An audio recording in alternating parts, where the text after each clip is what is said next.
Did you know that 90% of the world's millionaires has a substantial holdings in real estate? What does that mean to you? If you're not investing in real estate, and more importantly, if you don't understand real estate, then you're behind the 8 ball in building your wealth. But don't worry, I'm here to help. My name is Jerome D. Love, and I'm a seasoned real estate investor for over 25 years. Over my 25 years, I've lost a bunch of money, but I've also made a lot of money, and I have a substantial real estate portfolio. It's put me in a position where I can retire before the age of 40. And I want to share with you my tips, my tools, my tricks. So I put together this 5-part masterclass that's going to teach you from A to Z about real estate investing. Now, this first course is all about establishing your why. See, a lot of times in real estate, people will ask me questions and they'll expect me to be able to give them a blanket answer. But the reality is the answer to that question will be different because of your situation. So this course will help you to evaluate your situation and establish your why. I'm going to share with you why I started, some of the scenarios I've gone through, so you can determine the best path forward for you. This is a critical course for you in building your wealth in real estate. But before we get into it, hit the like button, subscribe, and don't be stingy. Share this with someone else. And if you like to book a personal consultation, there's a link in the description, and you can also get a copy of our book, Closing the Wealth Gap. I go into way more detail than I can go through in these videos in my book, teaching tax strategy and all kinds of other stuff. So click the link, like, subscribe, and share. And until next time, enjoy the content. Welcome to the Black Money Tree Masterclass. I'm your host, Jerome D. Love, and I'm super excited about today's class because real estate, which is what we're going to be talking about, is what I believe is fundamental and foundational to you building wealth. I know it has helped me, and I'm going to share with you many of the things that I've learned along my way to help you build your wealth. I believe personally that if we are, as a black community, are going to build our own communities, it's going to be because we have the resources to do so. We can't be in a position where we're waiting for someone else to come and save us, right? I mean, when you look at any of the negative statistics that face the black community, from health disparity, prison populations, high school dropouts, all of those negative statistics have one commonality, and that's money. So if we are going to become a strong, self-sustaining black community, it's going to be because we have the wealth to build our own communities. And I believe real estate is fundamental in that. So what we're going to talk about today in our class is very simple. We're going to talk about the time value of money. I want to make sure you understand the time value of money. So this class isn't just going to be solely about real estate. The class is designed to help you to develop a money mentality. So we're going to talk about real estate, and I'm going to teach you a whole lot about real estate. But prior to that, I want to give you a foundation on just some basic financial literacy type terms, concepts. And also, I want you to do some soul searching. So the foundation of any business is you as an individual and a person. So if you're trying to build wealth, you're going to have to answer the question why you're doing what you're doing. So I want to help you really dig deep so that we can build a strong foundation. We're also going to learn how to calculate return on investment. We already talked about we're going to define your why, what it is and why you're doing it. And then also we want to break down the 3 M's of wealth creation. That's something that I've coined that I really think it makes wealth building very simple. So it's 3 basic fundamental steps to wealth building. So first off, let's start with why. One of my favorite rappers is a rapper by the name of KRS-One. And he once said something. He said, if you don't know the history of the author, then you don't know what you've read. My dad always said that there's more than one way to skin a cat. So a lot of this stuff that I'm going to share with you today, I know that there's a lot of other real estate investors out there and very successful people that may have a contrary opinion to the things that I'm going to share. But my strategy and the systems that I would develop, that I have developed, are based upon my situation, my circumstances, what I've gone through. So your situation, your circumstance may be a little bit different, and you have to do what fits you. So I'm going to start out by telling you a little bit about my past, where I've come from, because it will help you to understand my why I think the way I do, and why I do the things that I do, so you can assess it and determine whether or not it's a right fit for you. So I grew up in a place called Lake Providence, Louisiana. It was a small country town called Lake Providence, Louisiana. We farmed cotton and wheat. And in the mid to late 80s, there was a severe drought that hit the southern parts of the United States. As a result of the drought, the crops weren't producing. In order to get money generated, my dad decided he'd go back into the military full time. So over the course of the next 4 years, I ended up moving 5 times. We lived in Lake Providence, Louisiana. We moved to San Antonio, Texas. We moved to Redlands, California, just to move back to San Antonio, Texas, which is where my mom still lives today. Now, I was the youngest of 4 children. So I never really had anything. I always had hand-me-downs from my brothers. We didn't even have cable in my household until I got a job my sophomore year and I paid for cable. So my parents never spent money on anything. So growing up, I thought that I was broke. So when I moved to San Antonio, it was a different environment than it was in the country. You know, everyone back then, it was cross colors, it was Carl Kanai. People had all of these things that I didn't have. We had a nice house. I never missed a meal or a bill. I was always safe. I never experienced what a lot of people experience that I've heard in lower income communities. I've never seen a repossession, never bounced a check, any of those types of things, but I never had any of the stuff that a lot of the cool kids had. You know, but we had a nice house. I had food on the table and things of that nature, but I have never had any of the stuff. So sophomore year, I got a job. My dad had taught me to work hard. My family, we're loves, you know, we were taught you work hard. So I got a job and I started working hard. I was working at SeaWorld. I was working 60, 70 hours a week. By the end of the summer, I had almost $2,000 saved up. And what did I do with it? I went and got all the stuff that I wanted. Now, I was a little bit older then, so Carl Kanai and cross colors weren't in, but I bought a whole bunch of gold chains, necklaces, and earrings and things of that nature so that I could look like I was successful, so people would think I was somebody. And that's I think a lot of people within underserved communities, when you don't really have true wealth, you try to wear your wealth. You try to make people think you're something that you're not because you don't really have a lot of substantive things. There's a whole psychology that goes into it. I don't have time to get into that today, but ultimately that was what I was trying to do. So my dad, he gave me a strong foundation, but ultimately he really didn't teach me how to build wealth. My dad was a good man. He had lived on the farm all of his life. He had a strong work ethic. Wasn't necessarily very well educated, but he was a very smart, very wise man. My mom, she was very well educated. She had her master's degree and she was a teacher. So they gave me some fundamental foundational principles, but they didn't really teach me how to grow wealth. So the things that I'm going to share with you today is things that I kind of learned, trial and error by hard knocks. So the one thing, there were 2 basic things that my dad taught me about wealth. The first thing was, he said, Jerome, the key to having money is simple. He said, you got to spend less than you make. Now, that sounds very simple, very plain, but a lot of people don't have this foundational principle down. And while I don't think that spending less than you make is the key to building wealth, it is a key to being comfortable, being stable, and that's what my dad taught me.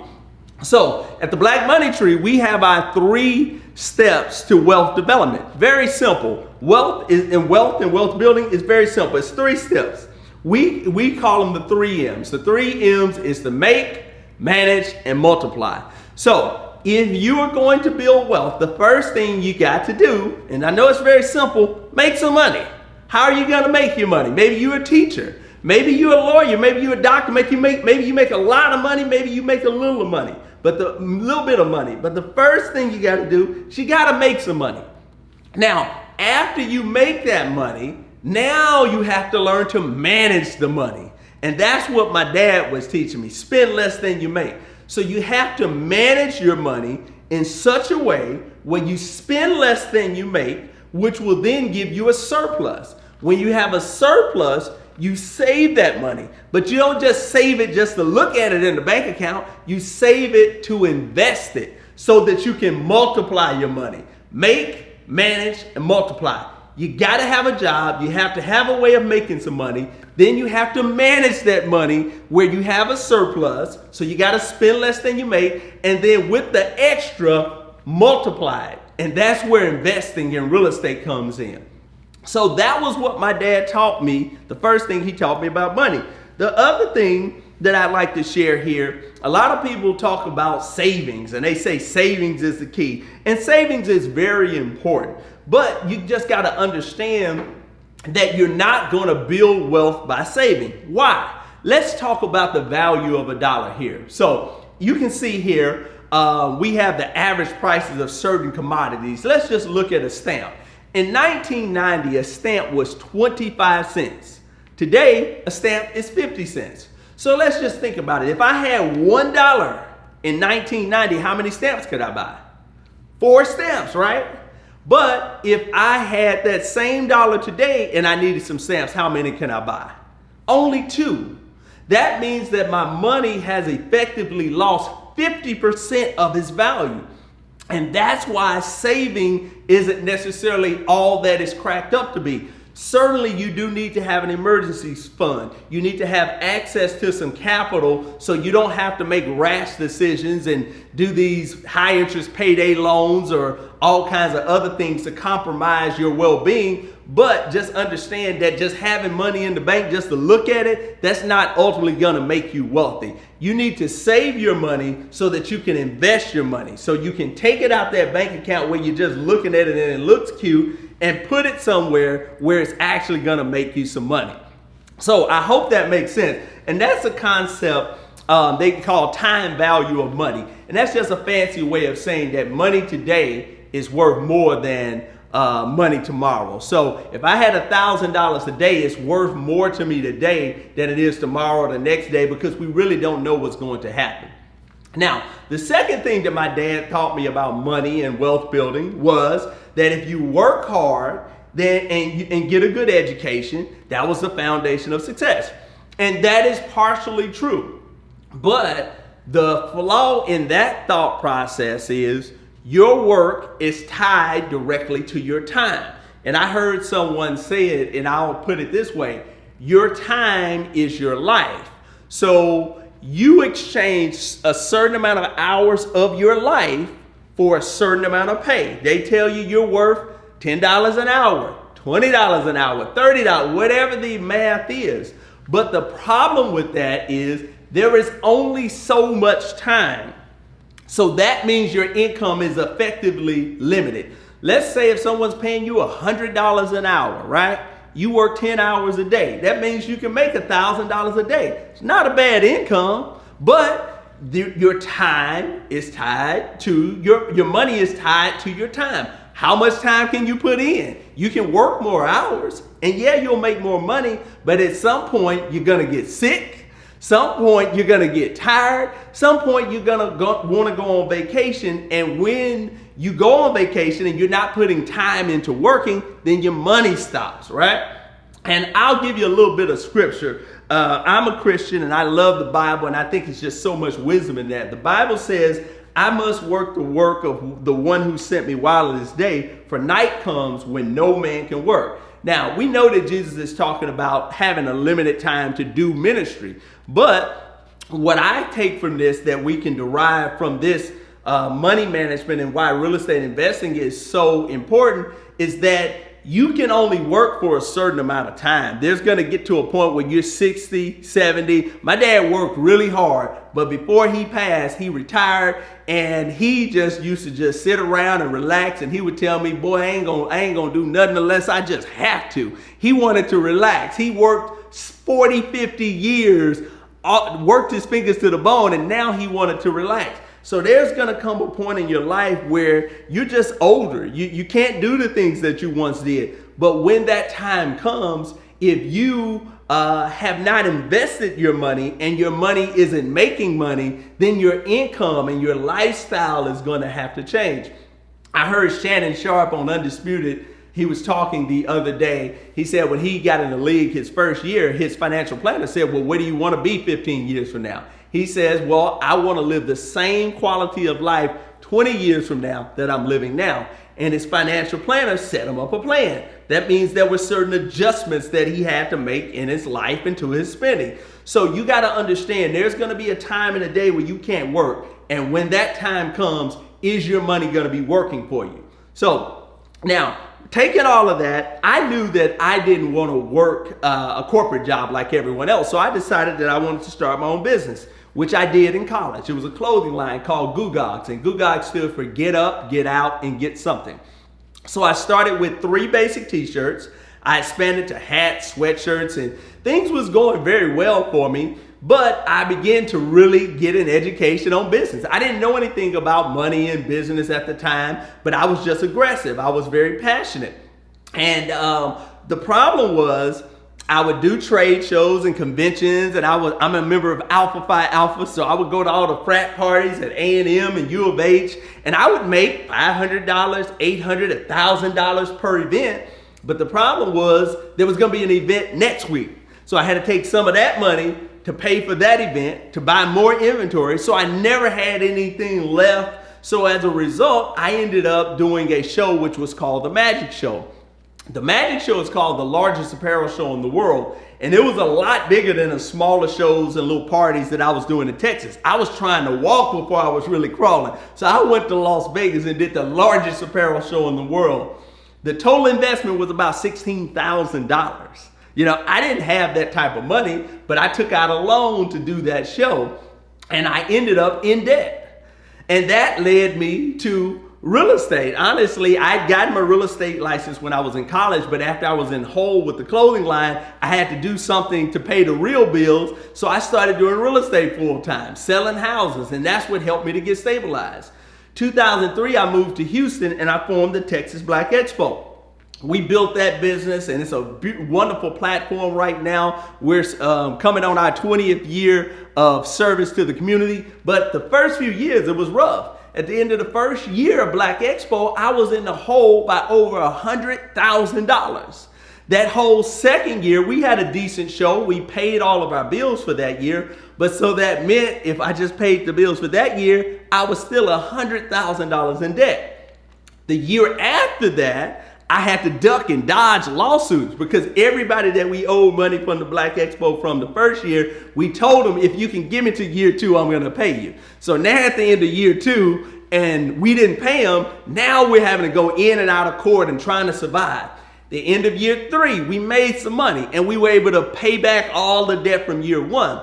Now that sounds great. Year 3, we paid all our debt back, but the problem is, I didn't get paid. I didn't have any money. So it wasn't until 4 years into doing Black Expo that I actually began to receive some rewards and make a little money off of it. So all of that said, you remember we were talking about my why. That's my why. I began to understand how difficult it was to build a business, and I began to understand that I needed other money and income coming in because during this time and during this period, when I wasn't making any money, I was substitute teaching. At one point, I was delivering computers to kids in the underserved communities.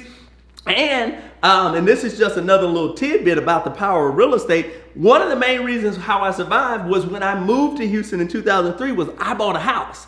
It wasn't extravagant. It was a 3-bedroom, 2-bath house in the hood, maybe 1,300 square feet. And I had 2 roommates.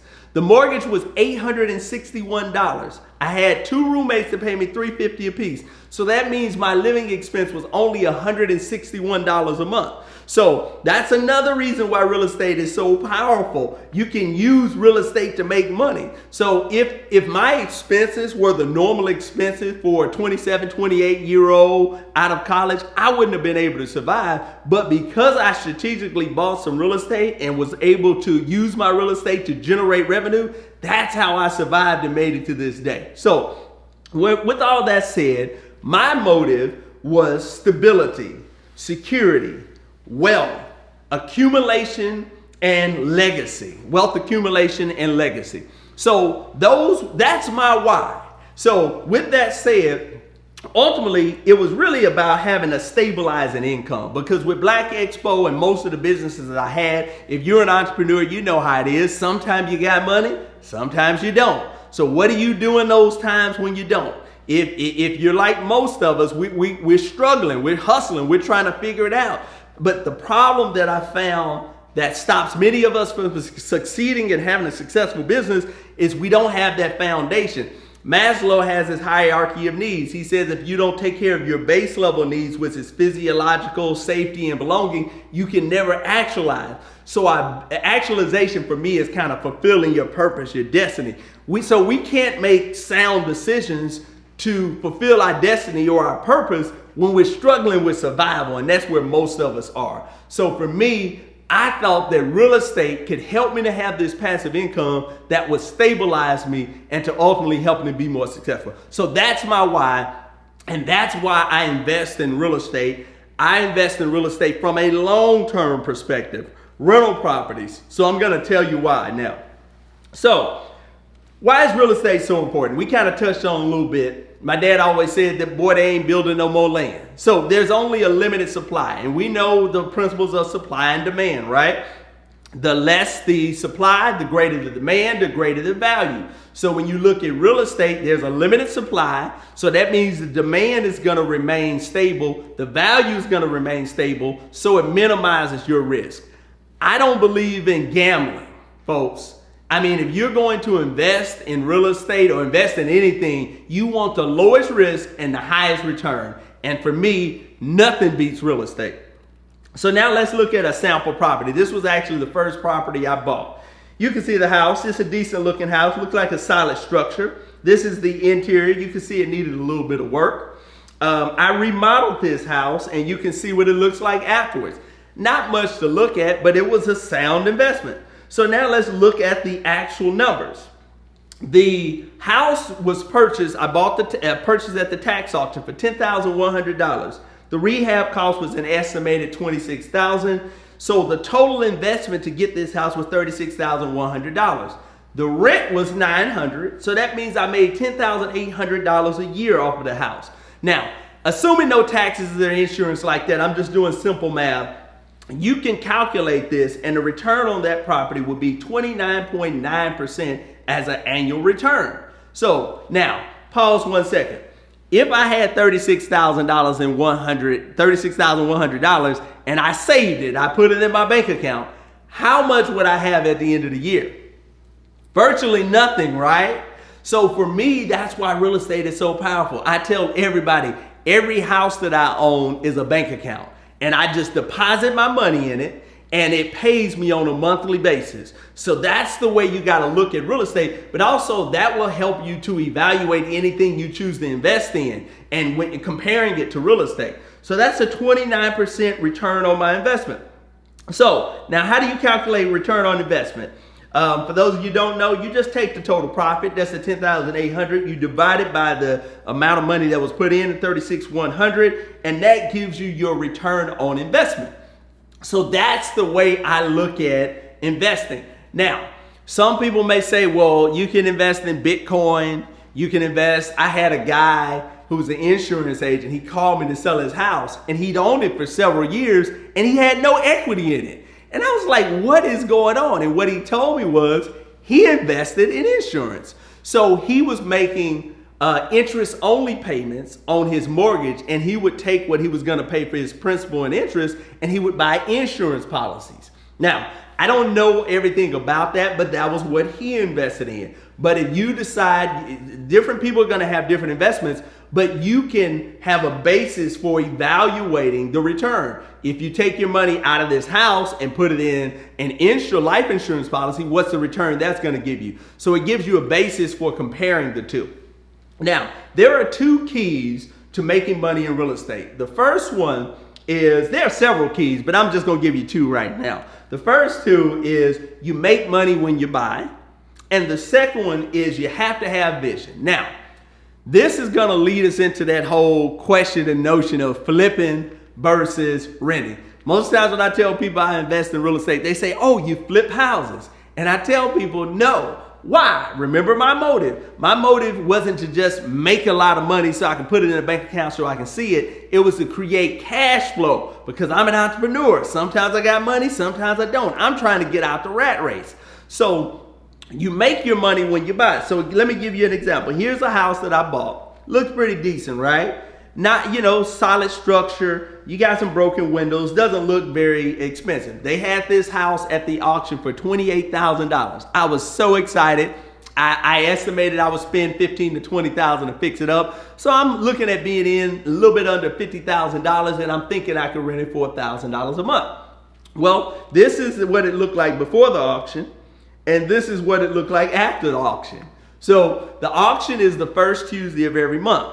I went by and looked at the properties on the weekend, that Saturday, Sunday.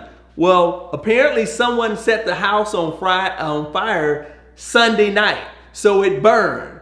So now I bought the house at $28,000, and whereas I thought I would spend $15,000 to $20,000 to fix it up, now I'm looking at closer to $40,000 to $50,000 to fix it up.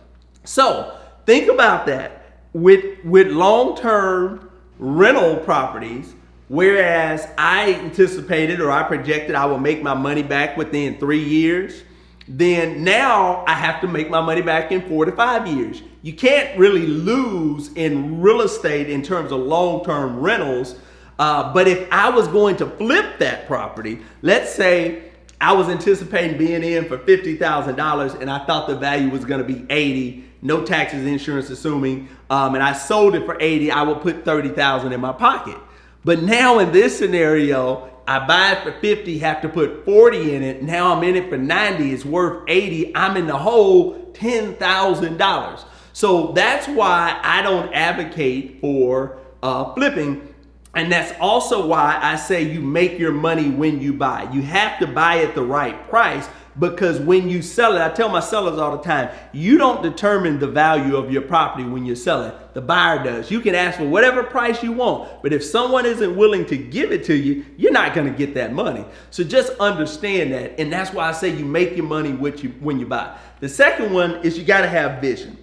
So let me give you a scenario. This is going to be an easy one. When I do seminars, sometimes people will take the contrarian approach, but you could probably figure this one out pretty easy. So which of these houses would you rather have? House A or house B? Stark difference, right? Well, the real answer is you can't just answer that question from me just asking like that. A good real estate investor is like a detective. He's a problem solver, right? He's looking for clues. They go beneath the surface and they understand that determining a good investment really is about the numbers. You can't just look at something on the surface to determine whether or not it's a good investment. So let's look at these properties and compare them. So house A, which we're going to call 1, 2, 3, 4 bad investment, versus 5, 6, 7, 8 great deal, which is house B. The first one was purchased for $320,000. Second one was purchased for $30,000. The monthly cost of the first one is $3,000. Monthly income of the second one is $900. The cash expense for the first one is $17,000. That's your down payment and all it takes to get the home. The cash investment for the second one is $30,000. That's what it costs to purchase the home and to rehab the home and get it up where it's making money. So now look at the comparison. The annual expense for the first one is $36,000. The second one is $10,800. So you tell me which one you would prefer. See, one looks real cute.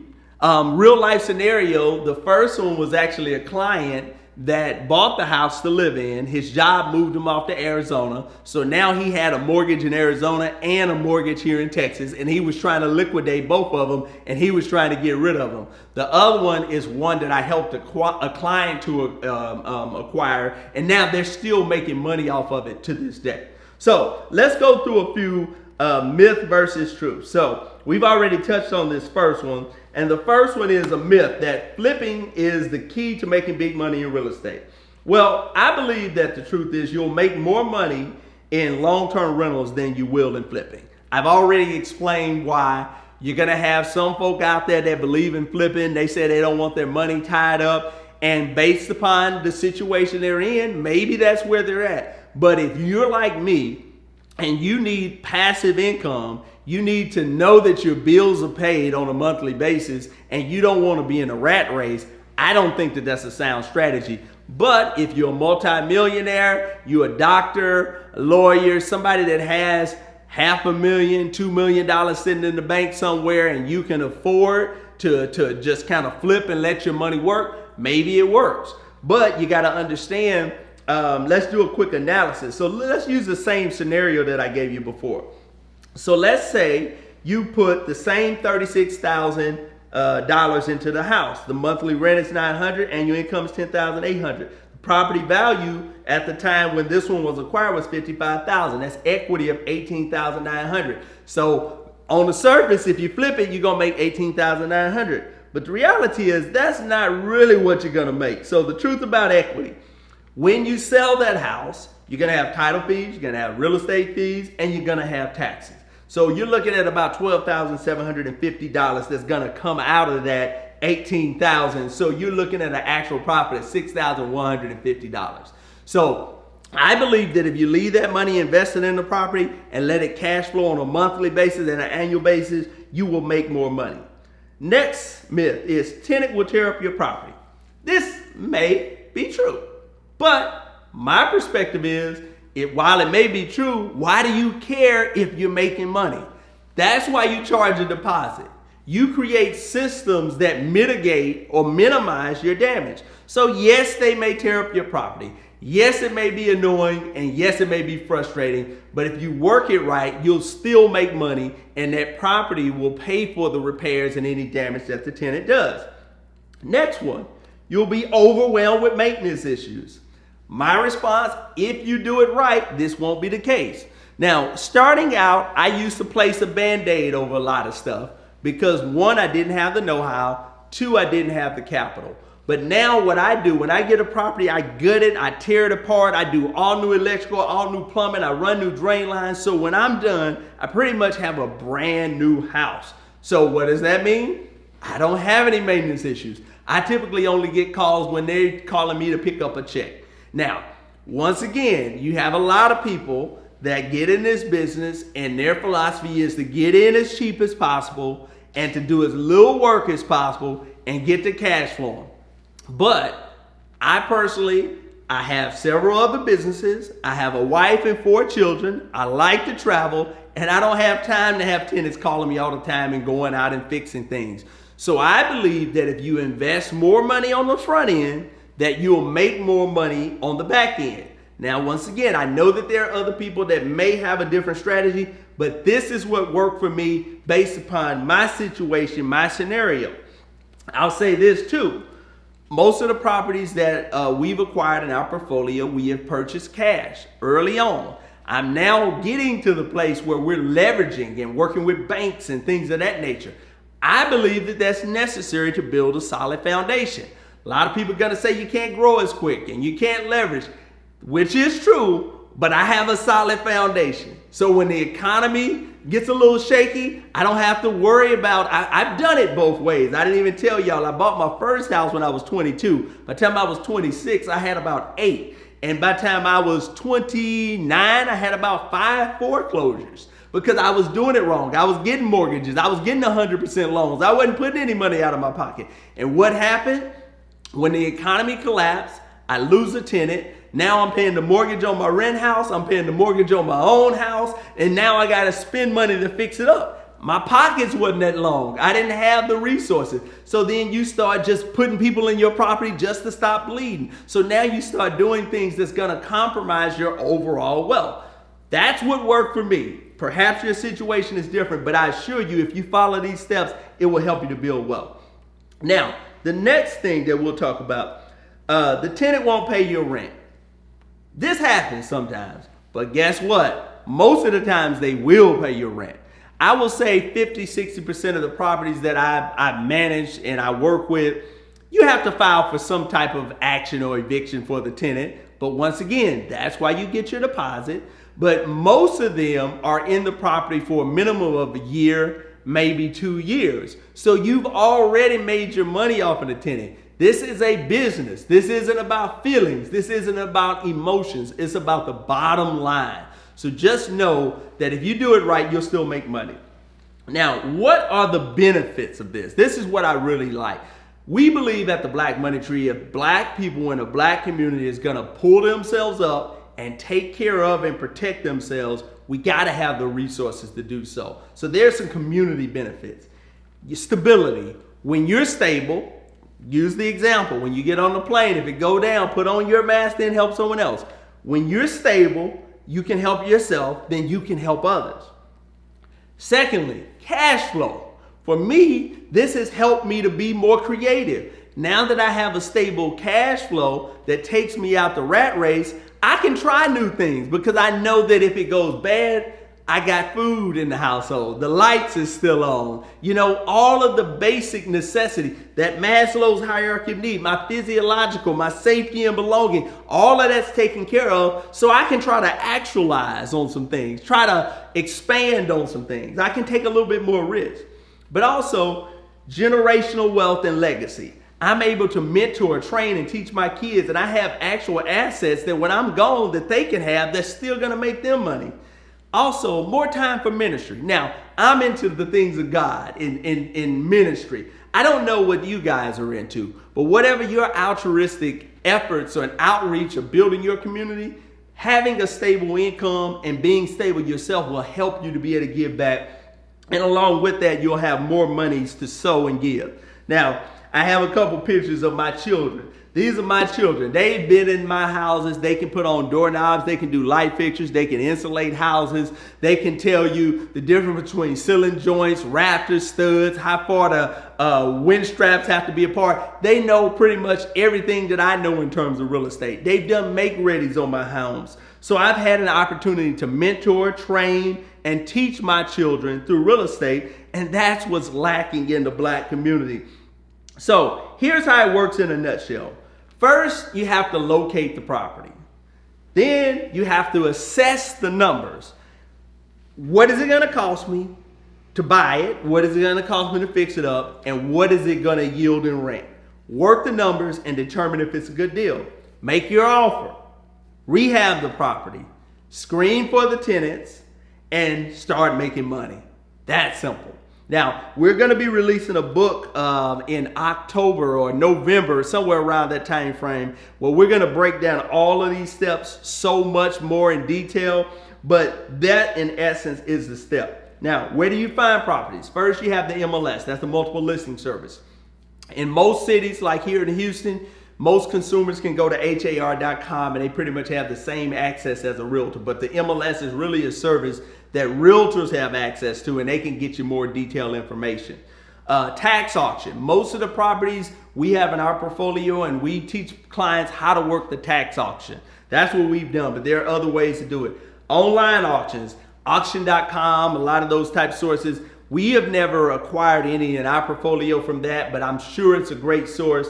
And then personal marketing. Personal marketing is mailers, flyers, things of that nature. That can be very profitable. I've actually acquired a couple that way, but it also can be costly because doing a big mailer, 5,000 to 6,000 pieces, it could cost you a couple $1,000, but it would certainly be worth it if you get a couple of homes. The mailer that we did, I actually picked up 2 homes off of it. And then lastly is networking. So networking is once you kind of get into some of these older, lower income communities, people begin to know you. They know what you do, they like your work, and they'll start to refer things to you. All right. So before we get to our last point, I want to share one quick message. Did you know that 30% of people who set goals will actually accomplish those goals? The reason I'm sharing that, you watch more than 70% of this program, which means that you're head and shoulders above the average. And I know you're serious about building your wealth in real estate. But the truth of the matter is, while there's a lot of good information that I'm providing, nothing compares to being able to pick up the phone and call someone that's been there, done that, and is willing to help you through the process. So for a limited time only, I'm going to allow you to book a consulting call with me. There's a link in the description that you can book a call with me, 1 hour, and I'll walk you through whatever it is you need. I'll answer whatever questions you have. which I believe is irreplaceable. When I started my business, I had a mentor. He helped me with whatever I need, and I wanted to be able to do the same for you. Also, get the book, Closing the Wealth Gap. This has so much more information and detailed information that I'm not able to go through to this course, but you can get it on Amazon. There's also a link in the bio or in the description below. And if you're in the Houston area, check out our own on-site, on-location prospecting. You can book me. I'll come out. I'll assess your house. I'll help you meet with the contractors. So many resources that I think would be necessary that will help you in building wealth in real estate. Now, lastly, you may be feeling a little overwhelmed, and you may say, growing my wealth in real estate may be kind of far-fetched, but that's normal. I want you to check out this message from one of my top mentees, Mr. Onaje Barnes. He started out with me. He started out with one single family house, and he's now on his third apartment complex. Check out his story, and then we'll be right on to the next point. The one conversation I remember is we was talking about buying a house, and I was saying, every time I have a kid, I'm gonna buy a house, and that's gonna be my college fund. Yeah. You said, man, that's the same way, you know. That was exactly how I started. Process. I mean, that literally was my mindset. But literally, we started from just a simple aspect of, one, we used our first home as an investment property. If you buy right up front, right? And real estate 101 is we make our money when we buy, right? That's real estate 101, right? And so for me, I wanted to use that same mentality on our first house, which we did. I got a great loan on that first house. I remember. I was your realtor. I remember somebody was my realtor. Right. So we did buy a foreclosure, got a good deal on it, put some sweat equity into it, put some, we put some money into it. It was listed for 180. My pretty good dope realtor, he was able to negotiate 135, and I put about 35 into it, so I'm like all in for like 160, 165, somewhere around there. And within like 6 months, we had a $240,000 appraisal. So I got that cash out early, and you were like, hey, I got these deals. I got, maybe she'll sell you 4 of them. I'm like, okay. I looked at 4 or 5 of them, and I was like, okay, I want a couple of these or whatever. And I'm like, man, what can I get them for? He's like, well, you can't get into them. I was like, well, man, I can't walk them into the property. Like, I can't pay full price. He's like, all right, cool. We'll figure it out. Blah blah. So we got those houses for $16,500 each. Yeah. So it was 2 of them. But long story short, I'm renting them for $13.50 now. Wow. Right? And that's probably still on the market. Yeah. So I'm renting them for $13.50. I did do a cash out refi because I'm a burst strategy guy. So I did a cash out refi about 3 years ago. Pulled $100,000 from both of them. Whoa. Pulled $100,000 from both of them. So to bring it a little bit home, that 21 unit complex that you toured, I bought that with the $200,000 from the 2 deals. And then the plan of action. So the first thing, now, if you're gonna start down this path, you gotta assess your situation. Remember we talked about make, manage, multiply. How much money do you make? And then how are you managing it? If you make $5,000 a month, but you spend $5,100, you're in the hole. You gotta get that down. You gotta figure out how you can make $5,000 a month and spend $3,500. So you have an extra $1,500 surplus that you can save up so you'll have some extra to invest. Financial literacy. I gave you some of the basics here, but you got to understand money. You got to understand how it works. A savings plan. We just talked about that. If you're going to invest in anything, you got to first have something to invest. So you got to save up a little money so that you can invest. And then also find yourself a mentor. That's what we're trying to do with the Black Money Tree. It's mentoring through a distance, but I'm sharing with you all of the experiences and the things that I've learned so they can help you have a leg up on your success. And then lastly, find a realtor. Now, I am a realtor, so I'm a little bit biased, but let me say this. You have to have a realtor that understands what you're trying to do. My current mentor, I remember he used to call me and we had this discussion before I really understood investing. He would always say, Jerome, send me some properties. And I would send him a lot of properties that I thought was good deals. And he would always say, nope, nope, nope. And he would never buy anything. And I felt like he was just annoying. And I was like, you don't never want to buy nothing. But the reality is I didn't understand what he was looking for, so I couldn't provide him the right deals. So I was annoying him just as much as he was annoying me. And we laugh about it because now when I get all of these lists of these realtors call me and they say, oh, they got a hot deal. The reality is nobody can tell you if it's a good deal but you. You have to know your numbers. They don't know what your strategy is. They don't know what your methodology is. So while you can have a realtor, they can send you properties, they got to understand what you're trying to accomplish so they can help you to assess the deals and make sure it works properly. So just a quick recap. We already kind of talked about these. Time value of money. That means money today is worth more than money tomorrow. You got to get that in your head. You don't want your money just sitting in a bank account. You got to have your money sitting somewhere where it's making you money. Net worth versus savings. That kind of goes along the same line. A lot of times people look at wealth as how much money I got in my bank account. I don't really look at that. I'm never really very liquid at all. Liquid meaning just a whole bunch of cash. But you got to look at net worth. What are you worth? If you were to liquidate all your assets, what are you worth? So we got to move beyond just how much money I got in my bank account to what is my net worth. And then also understanding assets and liabilities. You have to understand assets put money in your pocket, liabilities take money out of your pocket.